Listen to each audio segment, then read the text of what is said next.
Hi, everybody. Welcome to the final day, day number 5 of how to make money with email. Don't break out your tissues just yet. We'll do group hug at the end. Now, before we get in, Jen was just going to pepper me with questions. So, Jen, go for it. So actually it's just about the quick start guide. We talked about food, but I was wondering if you have a different niche like travel, how do you use seasonality? Because in food, when it's November, I'm cooking for Thanksgiving, but I'm not necessarily traveling in November when I'm searching for travel. You know what I mean? Right. So, do you have a travel website? I have two. Two. Okay. I go through the same process as we do the others. The seasonality, of course, does it may not make as much of a difference, but it can. It depends on what the site is. So let's actually get specific. Well, let's give me one of the sites that you're thinking about. So one is about Korean and Asian travel, and one is about taking the train in the UK. Okay. Yeah. Yeah, probably on both of those.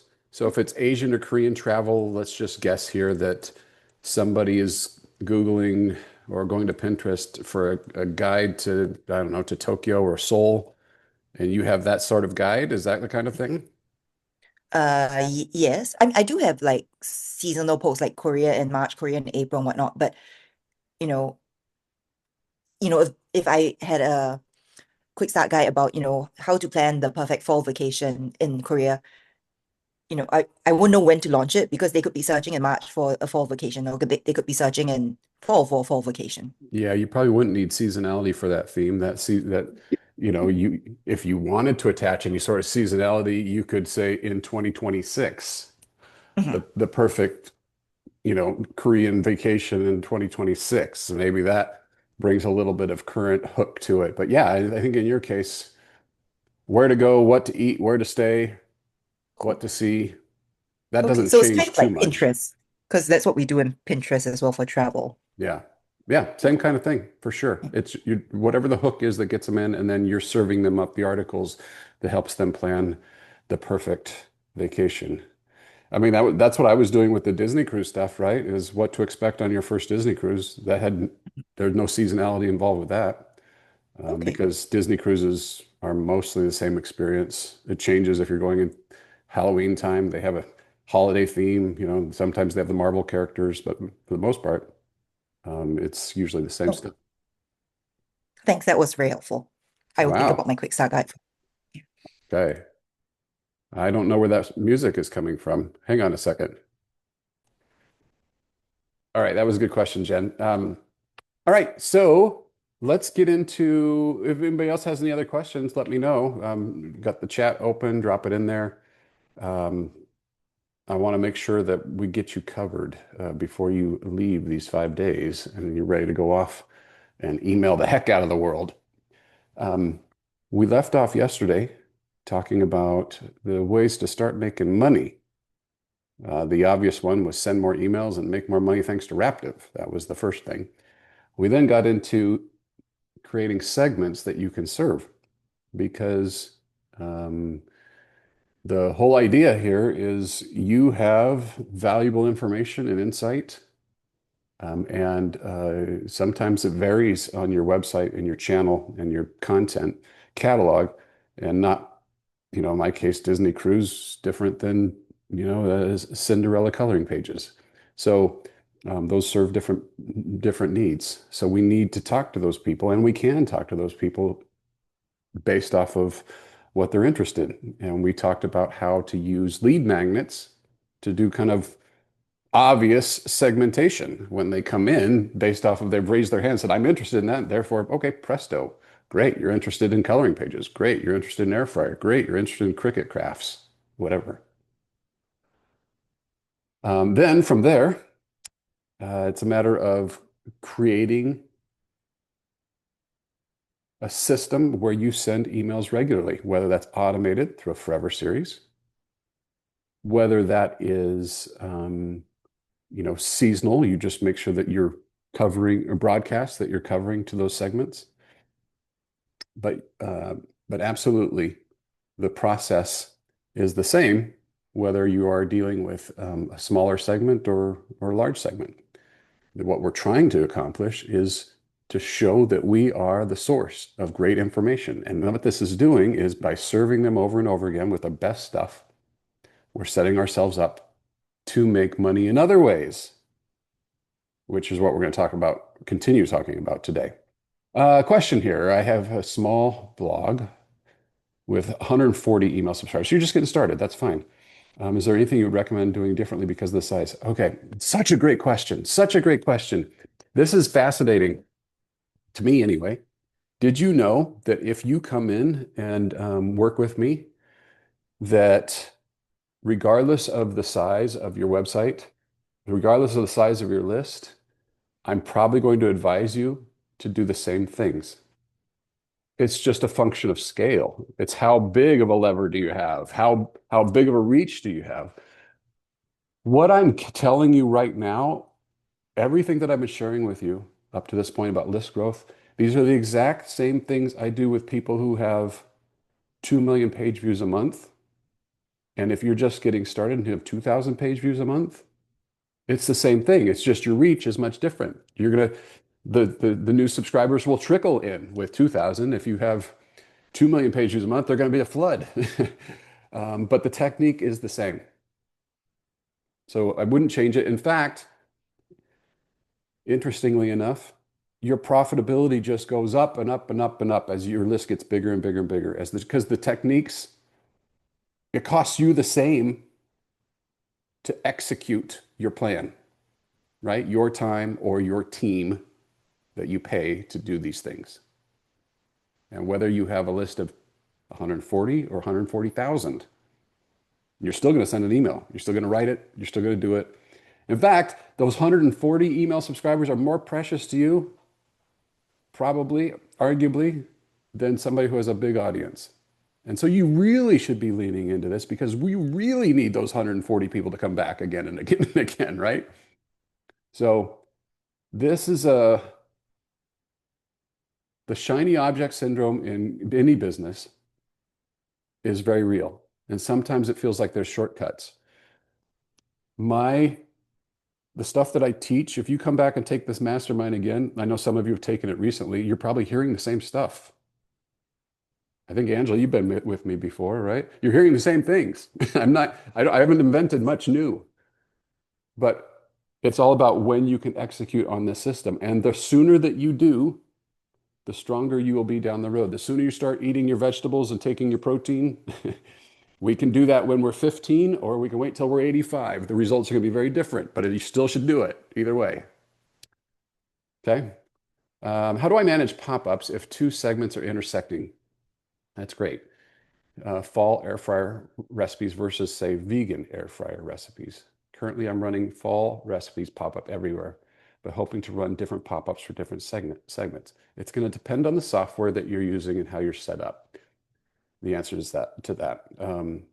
So what I do is in using the Kit plugin, I'm able to show a different pop-up site-wide, category, or the page or post level. All right, so I'm able to show if the vegan air fryer recipes are in their own category, vegan, they will see the vegan pop-up and everybody else will see the general fall pop-up. Now, if you're not using Kit, you're going to want to look into some of that other software that I shared before. Convert Pro might be one for you to look at because it's close to $100 a year, I think, but it'll do the same kind of thing for you. And there's a tutorial in the Email and Autopilot course that teaches you how to set up a Convert Pro pop-up. Convert Pro isn't my favorite. It's a little weird, as I mentioned when we talked about it before, for a couple of different reasons. The interface is a little weird. You'll get used to it, and once you have it, it will work for you. Our new subscribers subscribe to get the Thanksgiving guide content. In the next weeks, we'll be likely sending broadcasts with the Thanksgiving content. How can we avoid new subscribers getting all the Thanksgiving content twice? I don't try to avoid it, Meryl. This goes back to the concept of email math. What's a good open rate? Let's say it's 50%, even on your quick start guide. What's a good click rate? I mean, 10% would be stellar. That means that 90 to 95% of people either didn't see it or didn't click it. It just wasn't right for them in that moment, especially if you're doing roundups. And especially in your world, as you're doing food, some days we're thinking about the guests that we're going to have to entertain, or that we're going, that grandma asked us to bring such and such to the get together. And other days we're not thinking about that at all. So the way that I handle that is just kind of mix up the messages a little. Not, uh, so if so, don't say the exact same thing every time. Don't just copy paste the same words and resend the same thing. Um, But you could have two different emails. Just put yourself in their shoes. If one was what I'm taking to the Thanksgiving dinner this year, and it has a bunch of recipes, and the other is my standard recipes I make every single year for Thanksgiving. Those are two different messages, but you're probably going to have the same, or you could have similar recipes in those messages. So that's how I would do it, is just change it a little bit, but not worry about it, honestly, especially in the case of Thanksgiving. Um, If you look at this page, she's using another post. She has completely different sidebars. All right, let's go see what you're talking about. This is probably Angela. It's probably what Angela's asked is um, on this screen here. Now, Monique has a whole team of developers, so it's very possible that they are developing something custom. I don't know for a fact. Um, let me, I lost your chat here. Where'd it go? Give me a sec. Another post has completely different sidebars. Okay, so she's probably built something similar or has using a software where on her uh, cookies category, she's showing a cookie opt-in, and on her slow cooker category, she's showing a slow cooker opt-in. Is it something like that without me going through all of it? Yeah. My guess is that she's probably had that custom built. Um,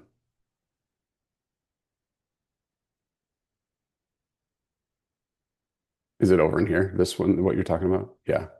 Yep, that's my guess, is that it probably just changes based off of category. There's all sorts of things you can build and do. And that really is just a graphic and a link that you then click on. And what doesn't show over here is in my other window is it didn't show what popped up. That pin is, see, this is a pin. This is actually a Pinterest thing. So yeah, sorry, I don't have a direct answer on that, but there are ways to do that. Um, you'll just have to, I don't know if you have a developer or somebody. There's people that specialize in this sort of thing. NerdPress, um, Grayson from iMark Interactive is another one. Um, all right, I have got music playing and I don't know where it's coming from and it's driving me batty. Hang on a second. This is the second time it's happened. It's not my phone. I'm a trained professional, people. You can trust. Okay, great questions. I love the questions. Anybody else have questions? Work with NerdPress. What's this? Yeah. It might be. I think it was actually uh, honestly a video ad from somebody's website. We keep rotating through, but yeah. All right. Any other questions? These are really great. You guys are getting to the heart of it as you're digging in, and the practical nature of how do you actually implement this stuff. It's wonderful. Keep them coming. I'm going to go back to the presentation here because um, we're into what some of you are doing now, but maybe not many. Is anybody, so who is selling something, a physical or digital product or service? So Lynn, yeah, you're selling patterns. What are you selling? Ebooks. Okay. Rachna's selling ebooks. Great. Are you actually selling any? Do they sell? I don't mean to put anybody on the spot, but I'm just curious. One a month. Okay. Not a ton, then. We could do better, is what you're getting at. Rachna's a few a month. Okay. This is good. And some of you have thought about it, haven't you? If you are not selling something now, you might want to. There's all sorts of things you can sell, from courses like I do to ebooks and video series and conferences and membership groups and digital products. Now, we have mostly food um, folks on the call today, but even for travel or even for crafts, you'll see the opportunities here. Um, this is Maya from Wholesome Yum, and she is a specialist in selling ebooks. So if you have ever wanted to, mirror somebody or go learn from somebody, get inspired by what she's doing. And she does lots of them. It's not just one that she tries to do. She comes back and does it all the time. She has healthy ebook bundles and sales and things. Nisha from Rainbow Plant Life sells meal plans. Perhaps you've thought about doing that. She has an app that goes along with the meal plan. So this is a, kind of next level stuff where she's paid for a developer to go along with her content and make a unique user experience. Carrie from Eating on a Dime has made the Lazy Day Cooking Club. So this is a way that people congregate together to talk about they get special recipes, exclusive recipes, they get special tutorials, but there's kind of this community aspect to it. I think she uses Circle or Facebook groups to bring people together. Whatever it is that you're going to do, I'm going to give you a little piece of advice that's going to make life way easier for you as you go down the road. It's this secret here, and I'm going to tell it to you, and none of you are going to do it. All right? I'm just giving you that warning. But if you will, your life will be so much easier. This is Kimberly from Sweet Red Poppy. Kimberly and Josh worked with me. This has been a long time now. But it's still such a great example. I said when we concluded our time together, I said, "Hey, would you mind giving me a quick tutorial, or not tutorial, testimonial, excuse me, a testimonial about what it's been like to work with me?" She says, "Sure." She sends me this back one day. So she does crafts. She has a whole studio and she films tutorials all the time. So one day when the cameras were all set up and the lights were on and the makeup was done, she had got done filming something else and she just let the camera run for 90 seconds. And she said, "You know what? I started working with Matt because of this, and this is what life was like before. This is what we did together. And as a result of what we did, I've made hundreds of thousands of dollars already." Now, this is 90 seconds that I didn't pay for, but somebody like you gave real results and real impressive results. I can't pay for that. I can't pay for that kind of branding or advertising. Why? Because I'm kind of unknown. Some of us have met each other before. Maybe you're coming back to one of these masterminds or you're watching the recording because you needed a refresher. You were in another one before. But there's a strong possibility that this is the first time that we're meeting and you learned about me from Raptive. Who's this Matt guy? I don't know, but maybe he knows something. Let's hear it. I, like you, am not Target, Walmart, Amazon. Don't have the brand cachet of a Google or any other big brand out there. But what I do have is the people that I've served in the past that have gotten results. You probably have that too, even with an ebook or a cookbook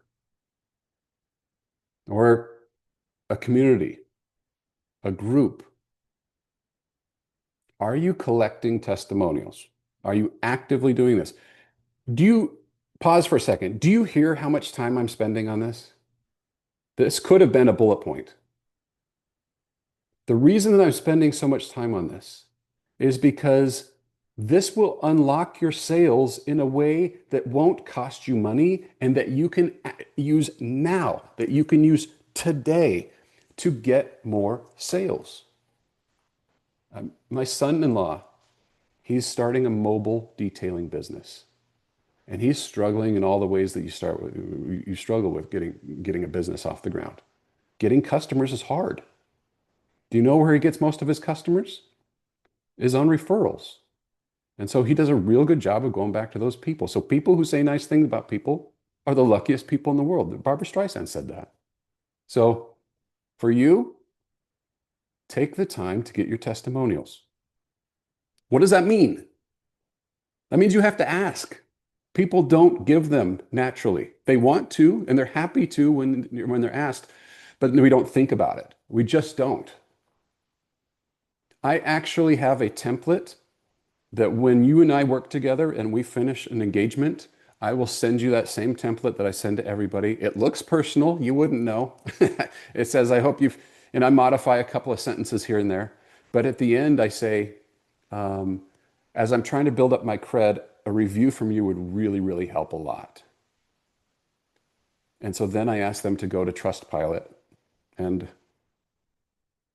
they go to a place like this. And here you see that I have 4.9 reviews on this email and autopilot course. 4.9 out of 5 stars, excuse me, with 144 reviews. And you can go in here and see Michelle was recent, October 11th. Tony was recent. These are real people. I'm not making this up. You could be doing the same thing. So when you're ready to go launch, oh, by the way, I missed one of the main points. What do you do with that testimonial stuff? That becomes your email content. That's why it helps with email. Are you tired? Do you feel salesy every time you promote your ebook or your cookbook? Do you feel like, ew, I'm going to try to sell my thing again? I hate feeling salesy. You know what? When I tell people that Kimberly got results and I share with Kimberly's words and not my own, it's like a buffer. It's like, hey, look, you don't have to take my word for it. This stuff works. Sharon, it's working for Sharon. Don't talk to me, talk to Sharon. And you trust Sharon, you don't trust me. Okay, now, when you're going to do a launch of any new product, or perhaps now's the time to relaunch one of your products for those of you who already have them, testimonials and reviews are great. Guarantee is also helpful. Look, we are in the digital space. So if you have something that doesn't cost you anything once it's made, you might as well offer 100% money back guarantee. That's what I do. It's too small of a space for you to be out there vibrating about how I did you wrong. Because remember, the results are all that we have. So if it works out, if it turns out that it didn't work for you and I say, hey, Lynn, guess what? No harm, no foul. Here's your money back. And hopefully Lynn is not going to go out and say bad things about me. She's like, hey, just wasn't right for me. Didn't work. No big deal. Probably worked for you, but he did me fine. On the launch, make it go away. Okay? Your launch, if it doesn't go away, there's no scarcity, there's no urgency. This is ridiculously important. Humans are weird. We just are. And this is a truism. We can be looking at a promotion for weeks on end and be thinking about it and going, yeah, it'd be cool. And then when somebody says it's over, you're like, what? I was going to do that. I also suggest that you add in something extra, added value. That doesn't necessarily mean a price reduction, although it could, but something extra that you can talk about. You're giving yourself an excuse about why this launch is different. We are doing this launch because it's on sale. We're doing this launch because it's new. And with the new launch, everybody who purchases now is going to get this extra thing. You see how that gives you something to talk about? Now, oh, sorry. Testimonial photos of dishes that readers cooked. I was wondering how that would impact deliverability. Oh, well, this is a deliverability question. This isn't a testimonial question. So the question is there any harm in having images in emails? Nope, there's not. Old school, long time ago, it used to be that you might be put into spam or the promo tab if you had too many images because it was considered to be spammy. That's not the case anymore. It's all about your sender reputation. If you're sending good stuff and people are opening and clicking stuff, you can do whatever you want. Gmail, for example, is much smarter about this stuff than they ever used to be. So they don't need those kind of silly signals. All right, back to the sales funnel. This is what a standard email sales funnel might look like. It's a lot of emails there, isn't it? I don't want to overwhelm you or scare you. I'm just giving you what could be in your sales funnel. You don't have to do all of these. And I'm going to show you a trick on how to let people off the hook, meaning you want to send more emails. You don't want to be shy when you're doing a launch. And you also want to let people out of promotion jail if they want out. Okay. But let's start here. So just some elements. You've all seen this done. You've received email funnels like this. So you might get an email that teases what's coming. What's your biggest struggle with X? Or I've been hearing a lot about this, or that kind of stuff. And then on the day that you launch, this is not the typical Matt Mullen, super short email. This is much more of a long form description of your offer because you don't want them to miss out on any of the details. And so you include it in the email. Now, these next three, they're not necessarily in any order, but they're the types of emails that you might have. For one, you could have an email that focuses on the main feature. So, for example, in my email and autopilot course, it talks about list growth, it talks about automations, it talks about opt-ins, it talks about GDPR, it talks about list pruning, it talks about all sorts of things. But the thing that most people care about, it's list growth. So that's where when I promote it, the testimonials I'll focus on or the information I'll focus on will probably be about list growth. You should buy email and autopilot because Carl's list went from 0 subscribers to 2 billion subscribers in 10 minutes. It's going to be that kind of thing. We talked about testimonials, but how that might look is you might have an email that's just literally just peppered with testimonial after testimonial after testimonial after testimonial, whatever you've got. Real case studies. You want people to feel like this is not just a one and done that helped, that perhaps they seeded the product with one person, with their mother-in-law, and the mother-in-law said nice things. Depending on the price tag, like if you have a higher ticket item, you might want to have an overcome objections email because people might be hesitant to lay out the money. And so you list out what the logical objections are, and then you just address them. Be upfront, be proactive about it. If you know that, because you might say, "Oh, I understand that you might think that this has a hefty price tag. This is actually not expensive when you consider that this investment will net you da da da. It's actually going to save you a lot of time and money down the road, making it a hugely profitable thing for you." Or they might say, "I'd really love it if it was in pink." And you say, "A lot of people would like it in pink. Maybe someday we'll do pink. We just can't right now." What would you say to somebody that has the objection and is asking you about it to your face? That's what you put in this email. And then you end the sales funnel with final day, and you might have up to 3 emails on that last day. Ends today, ends in 6 hours. Here's your last chance, ends in an hour. You're going to get a big chunk of your sales in this day. You have to have at least one. I'm not saying you have to have 3, but some people do. And then some people don't love this, but it works. The following day, after it is ended, you say, "Well, we heard you. We know that there's a bunch of people who were unable to take advantage of the promo, so we're opening it back up for one last day." And so that extended, you'll pick up another 10 to 20% of sales. It's crazy when you do that. Now, to let people get out of it, you create a tag, something like mute Black Friday offer. And then in every email in that sequence, at the top, you don't hide it. At the top, you say something like, "Are you sure you don't or not interested in this promotion? Click here to mute future emails about this offer."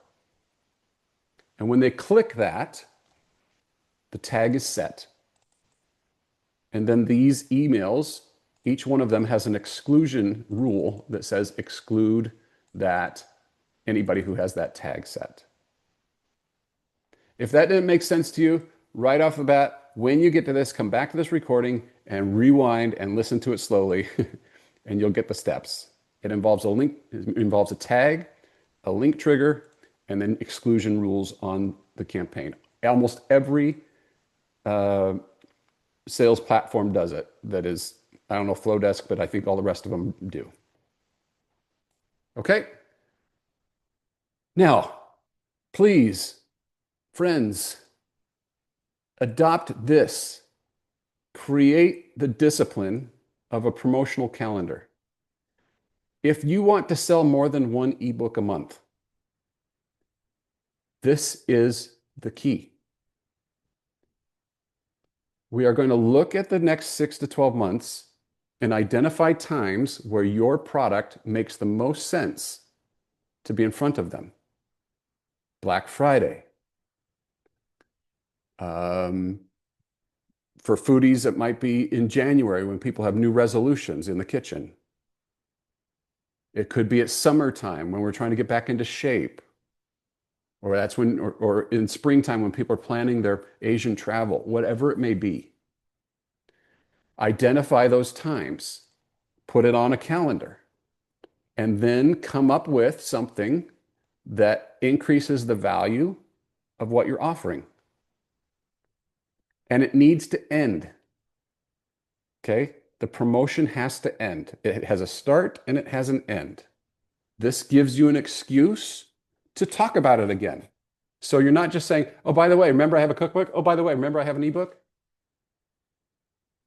Something's new, something's different. This is the news. You are just sharing news. You can do all sorts of things. You can change up the theme, title, and content to fit the season or audience. I just got an email from Rick Steves. You know who Rick Steves is? I know that Jen does. Sharon's nodding. I love Rick. I just got an email from Rick telling me that he's updated 4 guidebooks. And if I want to get those 4 guidebooks, one of them is in an area where I want to go, I can take advantage of that and pre-order now. If anybody knows Rick, these guidebooks are pretty much the same year over year over year, but he changes them up every year.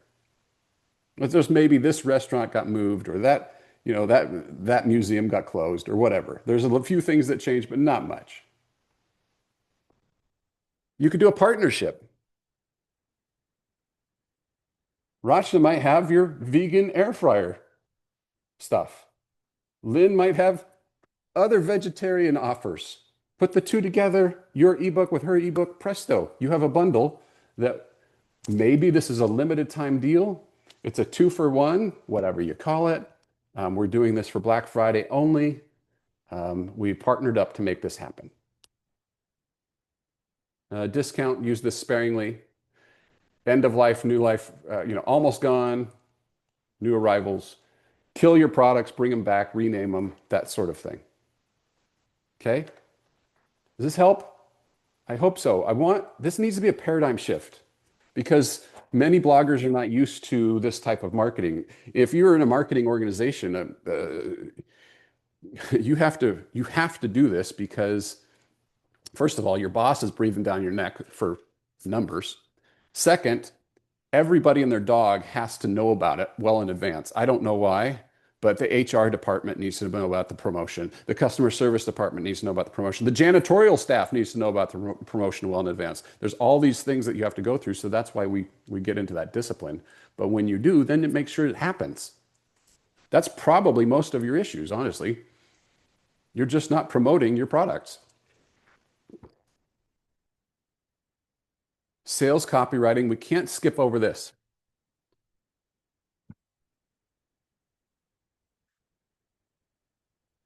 We can't skip over copywriting, okay? I am not going to go through this now, but I'm going to drop this into the chat. And for those of you who are watching on the replay, you can see it on the screen. Go to Truvani and look at how they build out their product pages, okay? So if you go to any one of their product pages, I'm just picking one, and just look at the type of stuff that they include. Wow, they just changed it again. Look at this. They just built a bundle. That's new. Interesting. Um, they have when it's going to arrive, reviews out the wazoo. Um, they focus on the best features, the most important stuff. Go through this stuff and see and look at your sales page and say, I want to be like them. Even if you don't care about them or their product or you don't like the company, that's not the point. The point is, what is the marketing bit that they're doing? I guess what I'm getting at, your landing page is it's too short. You're not selling enough on the landing page. Put more effort into this. I mean, it goes on and on. There's the guarantee. Here's their FAQs. They moved the reviews somewhere. Where are the reviews? Oh, here are the reviews. They're up top. It used to be at the bottom. So they've identified the fact that the reviews are so important. There are 12,000 reviews. Legit. And this one was 2 hours ago. This one was 4 hours ago. All right. Can we promote our books or products without any updates or launches? You can, but what you will find is that you're going to be constantly looking for reasons to talk about it. And you're going to feel weird if you're just repeating the same thing over and over again. Now, ways that you might do this on an evergreen fashion. First of all, at your quick start guides. Let's say that you have their vegan air fryer quick start guide, and then you have a vegan e-cookbook. I would probably, I'm just throwing things out here, I would have a dedicated email at the end of every quick start guide that says, if you enjoyed that free stuff, you're going to love the paid ebook that I've got for you. And you can get a special deal or whatever, or just get it. You won't sell a ton right at the beginning, but it is what's nice about that, it's not the first time that they learn from you. It becomes only the first time that they're going to hear about it. You're going to hear about it in the future. And so when they hear about it, either at a launch or some other time, they're like, oh yeah, I was thinking about that thing. It's not the first time that they heard about it. You can put it into your Forever series. Maybe week number 5 is the perfect time to sell your book. So there are ways to do it, but the most effective is to build your calendar, plan for it, set goals for it, and treat it like a real thing. But that's only if you want to make real money. If you want to make real money, that's what you do. If you don't want to make real money, I'd advise you to give this up and focus on SEO, where you will make money. Okay? Creating products is a huge distraction. If you've done it, you know. So if you're going to go through the process, then I highly advise you to commit and make it an important part of your business. And then, of course, the email stuff is just a way to promote it. There's my rah-rah today, my judgy fire and brimstone talk. Okay. When I get passionate about this stuff, gang, it's coming from a place of I've literally worked with hundreds of creators. So I've seen the movie and I know what door you go through to have a happy ending. I also know that it isn't easy. And so there are no shortcuts. You try the shortcut, you throw it out there and you just hope and pray. That's step number 1 of a lot of steps to make a lot of money off of products. Okay? So that's what I'm getting at. All right, sponsorships. This is an interesting thing that's happening. It's got mixed results right now, but there are situations where you quite literally will make money from putting ads or getting sponsors for your emails. Do any of you do sponsored posts or that type of thing with brands? That a thing? Okay. Then this is going to be a little bit foreign. The goal here, and I've been on, as I mentioned before, I've been on both sides of it. I've been the creator with the newsletter, and I've been the one paying for people to be in, paying to be in somebody's newsletters. So I know a little bit about how this goes. The basics of it are, if you're just getting started, is that first of all, you're going to have to start acting the part. So create a space in your newsletter template for an ad, whatever that looks like, and then start filling that ad space on a regular basis. We talked about affiliates. That's a great place to start. As yesterday, I talked about Nourish, Move, Love and what they do, where they have these ad slots that they fill with, when it's not with an actual sponsor, they fill it with an affiliate deal. So what that does is it trains your audience to know that there's going to be a little commercial inside there, and it trains anybody who's looking at it to go, oh, they do this professionally. This is what they do. So it's not weird for them to want to sponsor. At the bottom, you can put something on there that has sponsor this newsletter, and you could link them back to your website, which has a media kit that talks about the newsletter as a product that you could sponsor. You should probably do a survey to get some basic demographics. Again, with surveys, you're not going to have a huge percentage, but at least it'll be something where you can say, when surveyed, X% of the audience are male and X% are female and X% are in this income bracket and da, da, da, da, da. Okay, the information that advertisers want. Just Google or ChatGPT for media kits to get out something basic. Okay. And even for a survey, a demographic survey, it doesn't have to be fancy. Just explain what you're trying to do, and you'll actually get something real good from AI that will help you out. So, and then do it yourself. More on this later, but I don't know of any real agencies that do this very well for people. So you're going to want to do it yourself. This is the ultimate goal, to make money for your brand partner. This is counterintuitive, isn't it? The reason that many people don't do don't do sponsored posts or deals is because, first of all, I got to go hunt and peck or hunt and find the deal.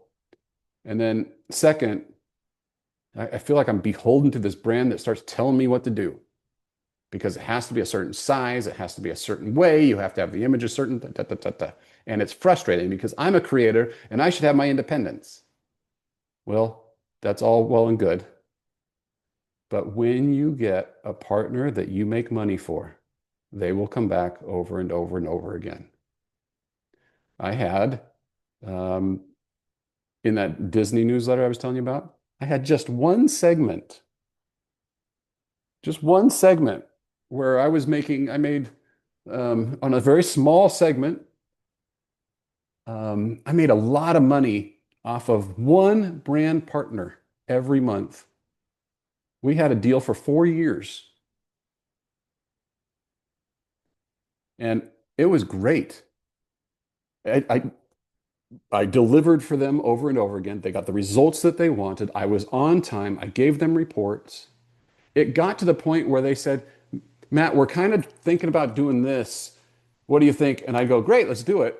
Or I'd say, how about we do this instead? And they say, I love it. I was dictating the content. They just think about the brand person on the other side. They have a boss.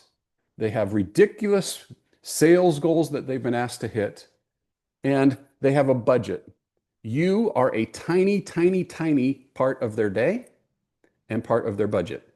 So if you want any part of that budget, you make it work and you make it easy for them. Otherwise, what are they going to do? They're going to take that money and put it over into the Google Ads bucket. They're going to put it into the Meta Ads bucket. Because why? They can at least say to their bosses, well, we're doing this, we're spending X thousands of dollars and we're getting this many impressions. You are this one-off slice. You want to be the one-off slice because you're good, because your audience fits, and because you're easy to work with, all of those things.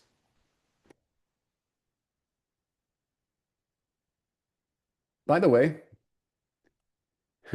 I'm watching this show right now. I'm a little behind on it, but maybe you've heard of it. It's Welcome to Wrexham. Did anybody watch that show with the Ryan Reynolds where he bought the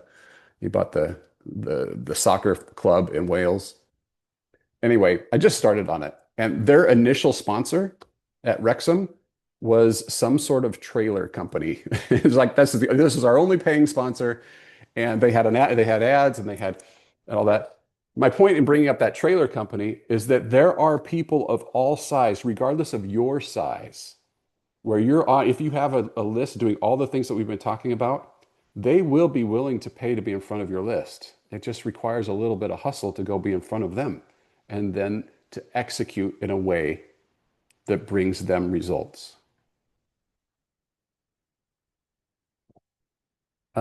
There are companies that have ads already kind of in the form that Raptive does, where they're programmatic ads that run inside of a newsletter.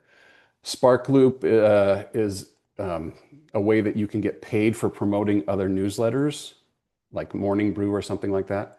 Paved is a marketplace where you can go on the marketplace and say, "Hey, I have a newsletter where I can you can purchase sponsorship slots."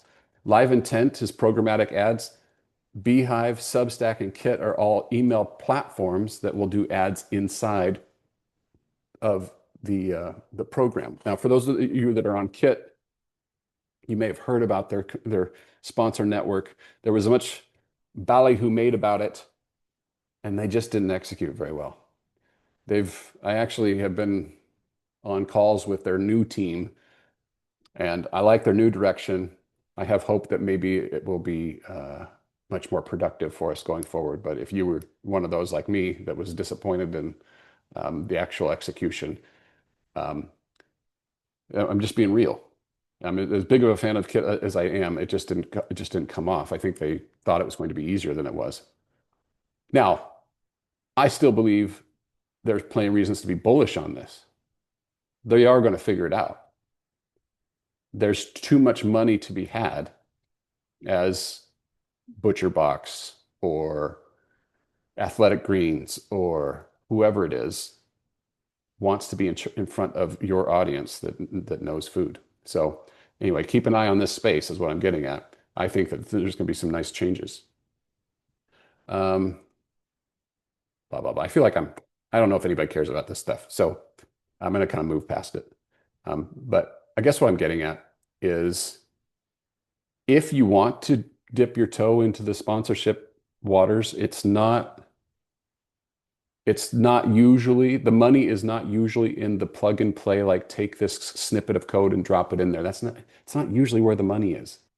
The money is in almost creating an experience where remember when we talked about with affiliate, with the Amy's system for the chicken that she made every month or every Monday, and then she became their number one affiliate. That's also true with sponsorships. I don't know, do you listen to podcasts? And does your podcast host have favorite brands that they go into all the time? At first, you know what they're doing. At first, you're like, okay, they're making a quick buck. But after a while, you're like, oh, they've really leaned into this partnership. I see them wearing the Vuori clothes or whatever it is. And so I get that they really like it. That's your best kind of arrangement. If you're just getting started, you might start with affiliate if they prove that you're awesome, and then go negotiate a sponsorship with the sponsorship team. I promise you that the affiliate team knows where the results are. They're watching it like a hawk. Their job depends on it. And so you become buddies with the affiliate manager. By the way, this is a smart tip no matter what. Become friends with the affiliate manager of the company that you love and you'll be able to bypass all sorts of stuff. I know this because I was that person for many, many years. If Slick Deals or Brad's Deals or Deal News called me on the phone or texted me or emailed me, I jumped. Because if they were going to promote my stuff, I was stoked. They could ask for almost anything at Black Friday time, and I would give it to them. Just become that person. Find out when your affiliates manager's kids' birthdays are. I'm not joking. If you want to get good at this and you want this to be a regular revenue stream, create the relationships and give them results. That's it. I know that's easier said than done. But pick your favorites. or fall in love with the people who do, like the trailer company for Wrexham, that do have their products that they're willing to sponsor you. Okay. What else? Yeah, blah, blah, blah. All right. Look, there's so much we could get into here. I get the sense that we've probably gone to that point where it's like, yeah, down the road, right? That'd be nice down the road. So I'm gonna stop kind of there. But it's time to get going on crawling. Remember, you may be crawling before you walk. Maybe some of you are walking and you're ready to run. That's fine. But it's time to start taking those baby steps. You won't know what's possible until you start experimenting. You aren't going to know if this is doable until you start to grow. So it still comes back. Where are you in the journey? Where are you in your email awesomeness? Are you growing? Are you sending more? And are you serving more? If you just started there, all this other stuff, you'll start to make a lot more money. So how to make money with email? It's, as you can see, it's not new. That's the big bait and switch, isn't it? As we told you, there was going to be new techniques and stuff. There are, but the fundamentals are still the same. And if you don't master the fundamentals, then you don't get to play in the other stuff. Are there industry averages for what percentage traffic subscribes to an email list? Industry average for what percentage traffic? Oh, on like a conversion rate of a pop-up, for example, it's going to be totally different depending on who you are and what your niche is. The vegan opt-in is going to outperform a general opt-in. A Disney cruise opt-in is going to far outperform a general Disney interest opt-in. So it's impossible for me to give you an industry average. But if we're talking about a pop-up, shoot for 1% conversion rate and do better. If you're talking about different types of forms, then it's going to be different, totally different conversion rates. I wish I could give you a better answer on that. But I think the key, though, is start, Jen, start, and then measure and improve. It's like golf. And don't worry about the industry average yet. Worry about your average. What converts best? Pop-ups are right up there. It kind of goes in order of, for food, this is mostly for food. So gated print and save this recipe are kind of up there at the top, and then pop-ups. Now, the thing that we don't know yet about gated print is how many of them will stick. So how good of a subscriber are they? That's a little, the jury's still out on that a little bit. But as far as signups, it usually goes like that. Some other people are crushing it with Grocer's List. Go listen to the Raptive webinar that they just released with Grocer's List. Amy from Amy Bakes Bread does a real nice job of explaining how she uses Grocer's List to grow her list. You can combine the techniques that we've talked about here of the different types of opt-ins and lead magnets. It doesn't have to be an ebook, folks, for it to work with Grocer's List. I'm telling you, it could be a quick start guide. You bang this out and just use them over and over and over again. All right, great stuff. I hope this has helped you. If you have any questions, I'm going to stick around as long as you want. We'll talk about anything you want. But if you, I will ask you this. If this has been helpful to you, see, I'm not afraid to ask for a testimonial. You'll get an email from me where it's going to ask for a testimonial. That's part of my standard sequence. You'll see automation in action that's supposed to look personal. You'll see that in a few days. That'll come from me and it'll ask for a testimonial. As far as Raptive goes, a quick thank you to them would be lovely because they do spend real money on this. And I want them to keep spending that money. And I think you do too, whether it's this or video or Pinterest or whatever the technique is that they want to teach. If they know that that this is money well spent, they're going to continue to invest in creator education, I think. So if this hasn't been helpful to you, let me know how I can do better. And I would love to improve it for you. All right. That's it. Now's the time where it just gets a little, weepy-eyed, and we sign each other's yearbooks and promise to keep in touch, and then we don't. And then 30 years go by and you try to friend me on Facebook and it's just weird. And I'm like, who's that again? I mean, that's how it's going to go probably. So, but it'd be lovely to see you all at a Raptive convention. That'd be cool. Maybe we'll do that one day, one of these days. And Angela is right. You will still have access to the Facebook group. I'm not closing that down, and you can bug me in there all you want. You can send me emails too directly if you want. I love answering your questions. I especially love hearing your successes. That warms the cockles of my heart more than anything. So, but don't be strangers. All right. Thanks, everybody. Take care and happy emailing. If you have any question, go ahead, unmute, and let's address it.